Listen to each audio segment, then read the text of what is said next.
Et je vous le disais tantôt, le Conseil des ministres s'est réuni aujourd'hui dans sa salle de délibération au palais de Koulouba.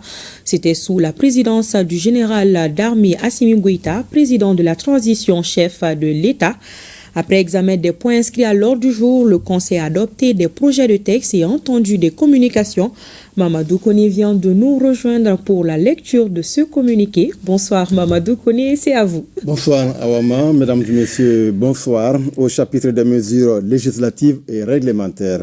1. Sur le rapport du ministre de la refondation de l'État chargé des relations avec les institutions, le Conseil des ministres a adopté un projet de loi autorisant le gouvernement à prendre certaines mesures par ordonnance.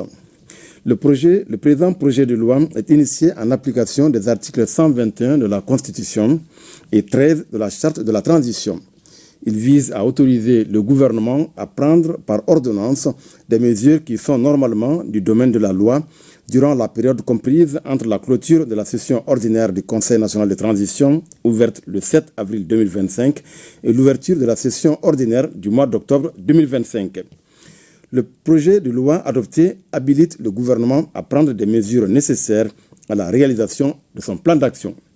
2. Sur le rapport du ministre de l'économie et des finances, le Conseil des ministres a adopté un projet de décret portant approbation de l'avenant numéro 1 au marché numéro 04338 DGMP DSP 2022 relatif à la fourniture et à l'installation de 3 systèmes d'inspection non intrusif portal au profit de la Direction générale des douanes pour les sites de Diboli, Sikasso, Maïnamine en un lot unique. L'avenant sans incidence financière est conclu entre le gouvernement de la République du Mali et la société Nuctec Company Limited avec un délai d'exécution de 3 mois pour les fournitures. Le projet de décret adopté proroge le délai d'exécution du marché initial en vue de la relocalisation de l'ancien scanner de Sikasso pour éviter l'arrêt des opérations de contrôle pendant les travaux d'installation du nouveau scanner, l'aménagement d'un site provisoire à Maïnamine pour assurer la continuité des travaux de contrôle pendant les travaux d'aménagement et d'installation du nouveau scanner, la réalisation des études techniques et l'aménagement du site préalablement à la définition du positionnement du scanner de Diboli. 3. Sur le rapport du ministre des Mines, le Conseil des ministres a adopté A. Un projet de décret portant cession à la Société de recherche et d'exploitation des ressources minérales du Mali des actions de la Société d'exploitation des mines d'or de Yatela SA. B.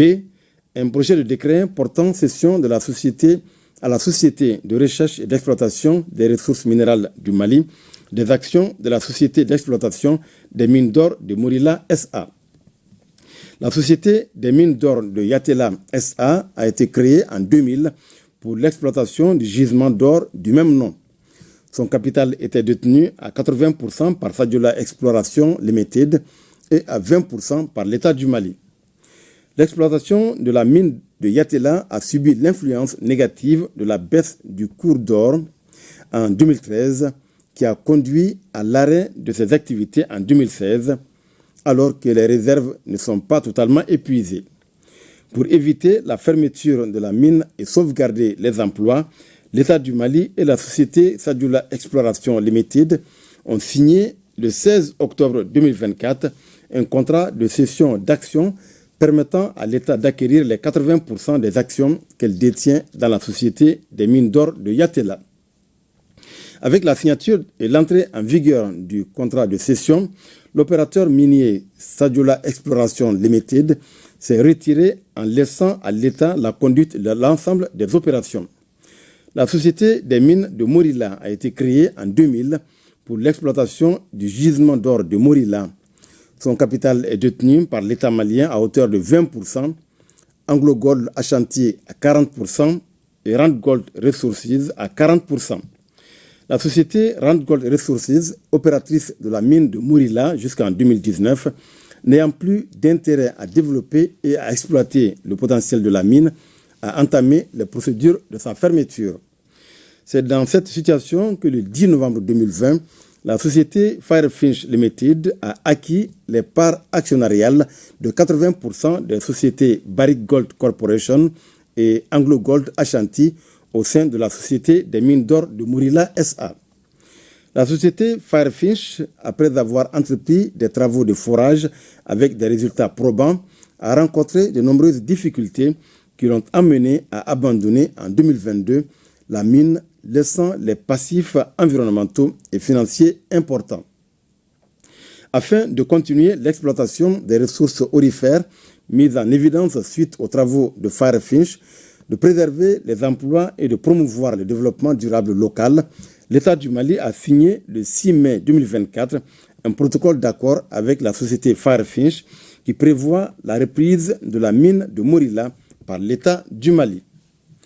Les mines d'or de Yatela SA et de Morila SA sont confrontées à des difficultés dans leur gestion en raison de l'absence d'organes de décision suite au départ des sociétés opératrices qu'il convient de corriger.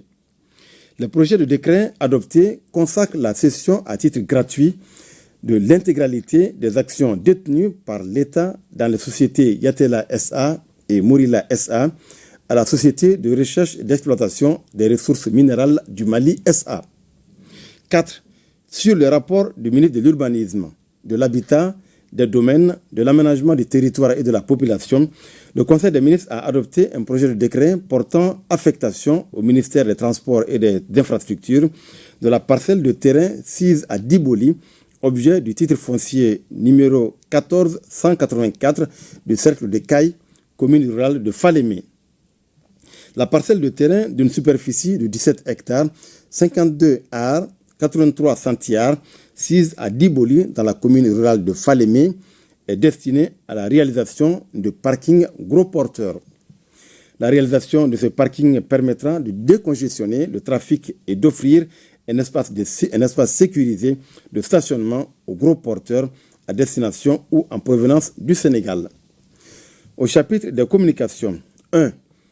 Le ministre de l'Énergie et de l'Eau a informé le Conseil des ministres du lancement officiel des travaux du projet de renforcement de l'alimentation en eau potable et de l'assainissement de la ville de Caille le 21 juin 2025 à Soutoukoulé, dans la commune rurale de Kouloum, cercle de Caille. L'événement a été marqué par une forte mobilisation des autorités et notabilités locales, des populations bénéficiaires, des services techniques, des partenaires techniques et financiers et des organisations de la société civile de Caille. La mise en œuvre des composantes eau et assainissement du projet permettra, entre autres, de renforcer la capacité de production et de distribution d'eau potable à travers la construction d'une nouvelle station de production d'eau potable à Caille et la mise en place d'un système d'assainissement performant comprenant des réseaux d'évacuation, des ouvrages de traitement et des dispositifs d'hygiène adaptés. 2. Le ministre de la Santé et du Développement social a informé le Conseil des ministres de la situation épidémiologique du pays, marquée notamment par une stagnation du nombre de cas confirmés de dengue comparé à celui de la semaine précédente.